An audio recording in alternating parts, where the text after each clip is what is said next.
My wake-up call wasn't a bad month. It was the Mayo Clinic. I was working 70-hour weeks and I was the bottleneck in my own school. I was trying to do everything myself. And that's when I learned the difference between running a school and just being trapped in one. So in this video, I'm gonna share with you the secrets that led me to build a wildly profitable school that gives me plenty of time, freedom, and meaning in my life, and how I've helped my clients as well build their own wildly profitable schools. Hey, if we haven't met yet, my name is Jennifer Waters and I built my own school to 7 figures. Then I started helping school and academy owners across many different verticals, whether that's music or martial arts, dance, extracurricular programs, tutoring, and even private schools, to build their own wildly profitable schools that run on autopilot, that give the owners back their time in their day, freedom to go do the things that they really enjoy, and give them that opportunity to change lives in a very meaningful way. The first thing that we have to do is we have to look at what are the things that have been holding us back in the past. If you were to take and look right now at your life, what are some of the things that you want to get rid of?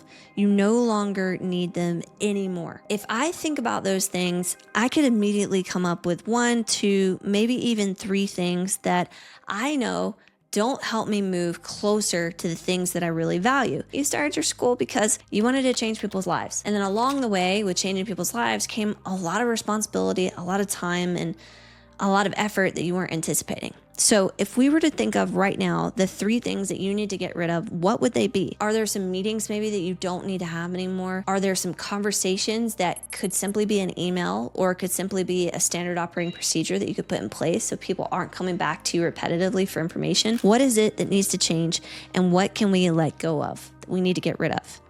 Now what we want to do is we want to think about if we were going to move forward into this new ideal future, what would be some of the things that we would actually keep?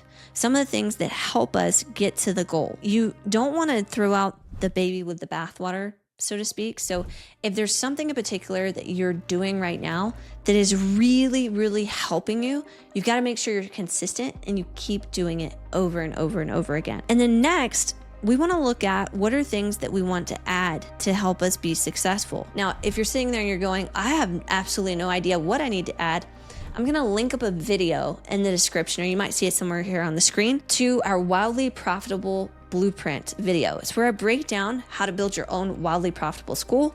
And so that will give you some really great ideas of some things that you can add to this. This is the best method that I found to be able to help tell us what priorities that we should work on first. For example, if you think about it like it's a traffic light, if something is red, it means that it's broken inside of your business. Like it just does not work, or you currently don't have a process for it. If it's yellow, it means that sometimes it works, sometimes it doesn't. So basically it's inconsistent. And if it's green, then that means, yeah, it's working great and there's no need to change it. The amazing thing is that even with running $1 million school, this red, yellow, green happens to me all the time. And some systems will be green, like the vast majority of them be green, but there's other systems I still have to work on that are yellow. These days, there's not as many that were red, but there used to be a lot that were red. So when it comes to this, what we're looking at here are the low enrollments, the monthly churn, and no help. I want you to grade yourself in these areas really quick. And this is going to help you determine what you should focus on first. When it comes to enrollments,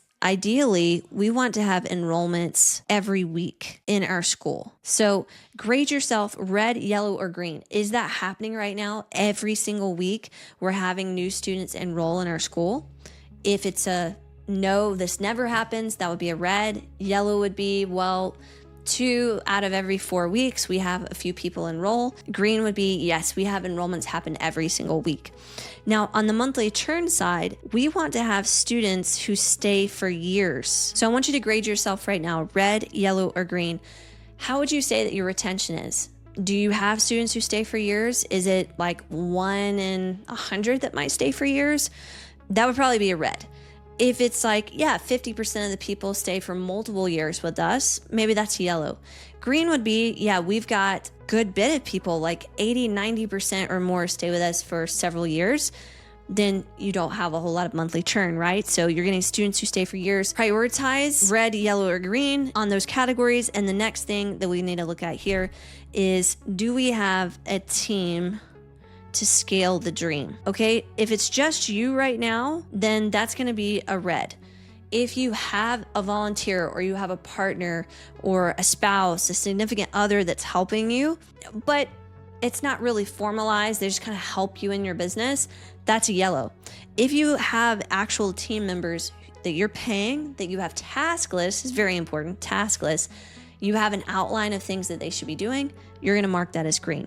So red, yellow, or green. Now, if you're thinking to yourself right now, oh my gosh, like this is red, this is red, this is red, all of them are red, what should I focus on? The first thing that we have to do is we have to think about what gets the engine moving forward. And it's gonna be the enrollments. If you don't have new leads coming in, you don't have new enrollments, then you don't have retention because you have no students.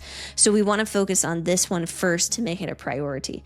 And again, if you're interested in seeing more details about specifically what we work on with that, you need to go watch the video, The Wildly Profitable Blueprint, and it's going to show you all the ins and outs of that. Now that we know what we need to give up and that we need to get rid of, and we know the things that we need to keep, and we have a few ideas about things that we want to do in the future, all of that is amazing. But if you're like me, I knew all these things, but I still didn't do it because I was stuck in the day to day. My health just caught up to me, and that's how I ended up at the Mayo Clinic with them trying to figure out what in the world was going on with Jennifer. So I don't want you to get to that point, and this is what I did to start finally getting my time back. So let's take a look at this. This is what's called the priority plan. If over here on this list of things that we talked about a moment ago, you have 3 or 4 things and you're thinking to yourself, this is going to take me maybe 4 to 6 hours a week to work on this,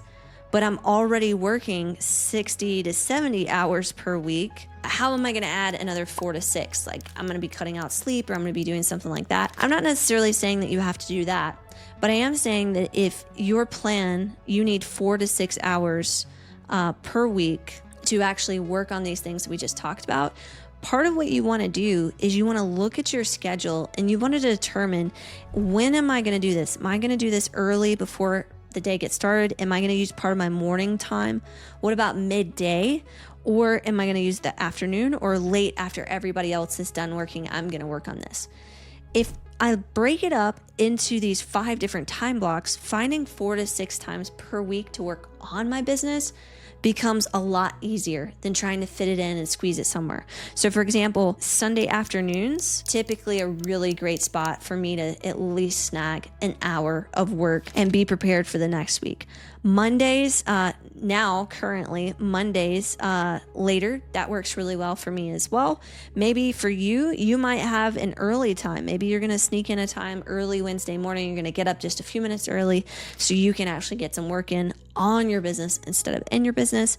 And then you're gonna squeeze in some other times. Maybe you've got a Thursday and then a Saturday morning. Now look here, we've already got, that's 2, 3, 4, that's 5 hours that we've already created in our schedule to work on our business instead of in our business. And that ultimately is a huge part of the challenge, is that a lot of times we get so stuck in the day-to-day that we don't realize that we need to take a step back to work on the things that will actually push the business forward. All right, if you got a lot of value out of this video, do me a huge favor, hit the like and subscribe button, and I will see you in the next one.